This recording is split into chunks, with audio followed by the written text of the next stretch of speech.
आप हिस्ट्री पढ़ना बंद कर दो, नहीं नहीं बंद कर दो, मैं सचमुच बोल रहा हूं कि अगर आपको हिस्ट्री का बेसिक नहीं पता, आपको ये नहीं पता कि रेवोल्यूशन क्या होता है और रेवोल्यूशन की शुरुआत कहां से हुई है, तो फिर पढ़ने का कोई फायदा नहीं। एक्चुअल में ना हमारे पास एक बहुत बड़ी एग्जांपल है रेवोल्यूशन की, और वो इस विश्व का, वर्ल्ड का सबसे बड़ा रेवोल्यूशन था, बड़ी क्रांति थी ये, और इससे कई कंट्रीज को जो इंस्पिरेशंस मिली। तो बात कर रहे हैं हम फ्रांस की, फ्रेंच रेवोल्यूशन की। तो फ्रेंच रेवोल्यूशन अपने आप में एक बहुत बड़ी चीज थी। अरे यार, एक थर्ड स्टेट, बिल्कुल निचले लेवल के लोग जो हैं वो बगावत खड़ी कर देते हैं और पूरे राजा का जो ताज है, राजा का जो राज्य है, वो सारा तहस नहस करके रख देते हैं। तो ये बड़ी बात नहीं लगती आपको? और जो राज्य है, जो पावर है, वो अपने हाथों में ले लेते हैं। और बेसिकली जो तीन वर्ड्स हैं, इक्वालिटी, फर्टर्निटी, लिबर्टी, तो ये कहां से आती हैं? हमारे पास कहां से आई ये तीनों वर्ड? फ्रांस से ही तो आए हैं। तो हम चैप्टर पढ़ रहे हैं the rise of nationalism in Europe, लेकिन उसमें अगर फ्रांस का जिक्र नहीं होगा, फ्रांस की क्रांति के बारे में नहीं पता चलेगा हमें, तो हमारा इस चैप्टर को पढ़ने का कोई फायदा नहीं है। तो ये जरूरी है पार्ट।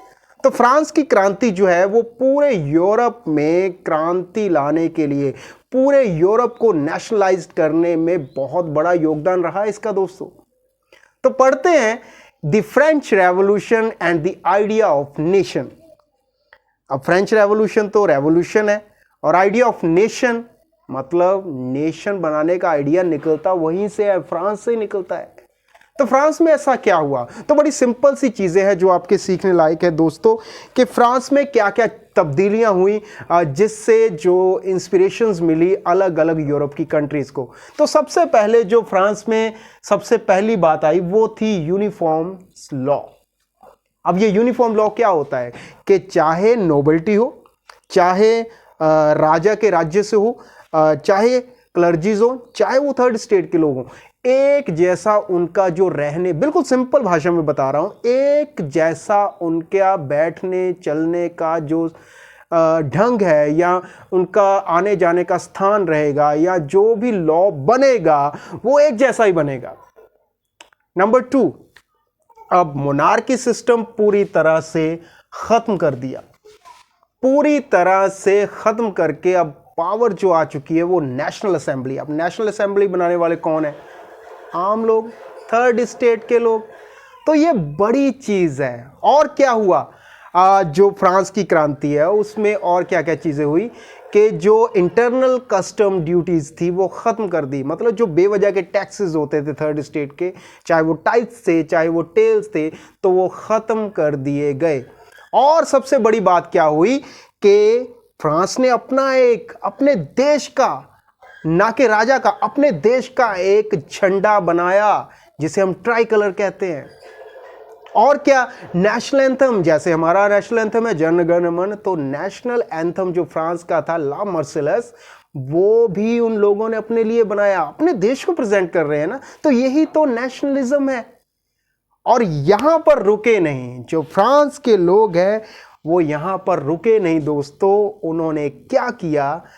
अब उन्होंने ये प्लान कर लिया था कि जो रेवोल्यूशन है ये फ्रांस तक सीमित नहीं रहेगा, जो नेशनलिज्म का आइडिया है ये फ्रांस तक सीमित नहीं रहेगा, इसे हम अलग अलग कंट्रीज तक पहुंचाएंगे।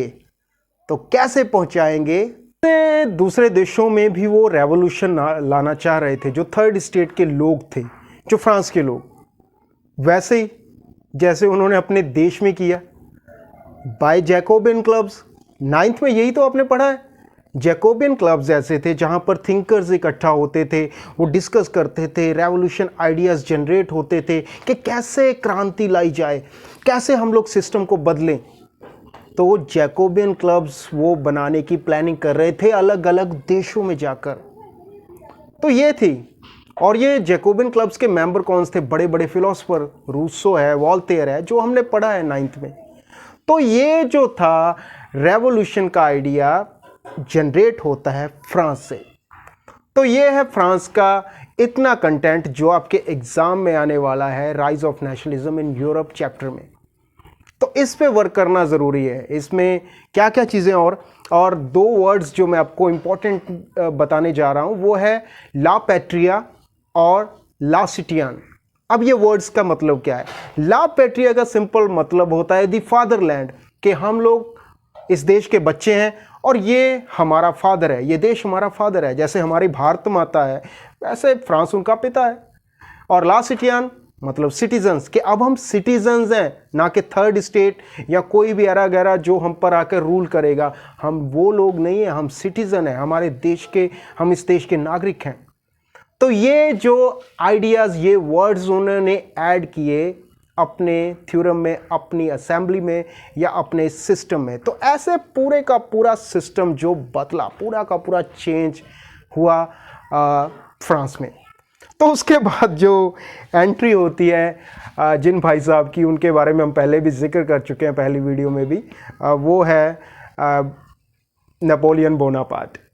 तो नेपोलियन की एंट्री होती है और फिर से एकदम सिस्टम जो है तब्दील होता है। मतलब डेमोक्रेसी से, लोकतंत्र से अब फिर सिस्टम बदल रहा है। अब वो सिस्टम है क्या? वो सिस्टम है डिक्टेटरशिप का। जी हाँ, आप लोग सुनकर हैरान रहोगे। तो वहाँ पर नेपोलियन बोनापार्ट की एंट्री होती है डिक्टेटरशिप वाइज। कब रूल शुरू होता है और कैसे ख़त्म होता है ये हम नेक्स्ट वीडियो में पढ़ेंगे। तो अब तक के लिए इतना काफ़ी है। तो दोस्तों चलते हैं, इजाज़त लेते हैं और जाते जाते वही दरख्वास्त कि अगर आपको हमारी वीडियोस अच्छी लगती है, पूरी तरह से समझ आ रही है, तो कृपया हमारी वीडियो को लाइक कीजिए। और हाँ, नई वीडियोस देखने के लिए, जो कि अब रेगुलर वीडियोस आएंगी, तो उसके लिए आपका सब्सक्राइब करना चैनल को बहुत ज़रूरी है। तो हमारे चैनल को पहले सब्सक्राइब कीजिए दोस्तों। तो एंजॉय करते रहिए वीडियोस। आपका बहुत बहुत शुक्रिया, धन्यवाद।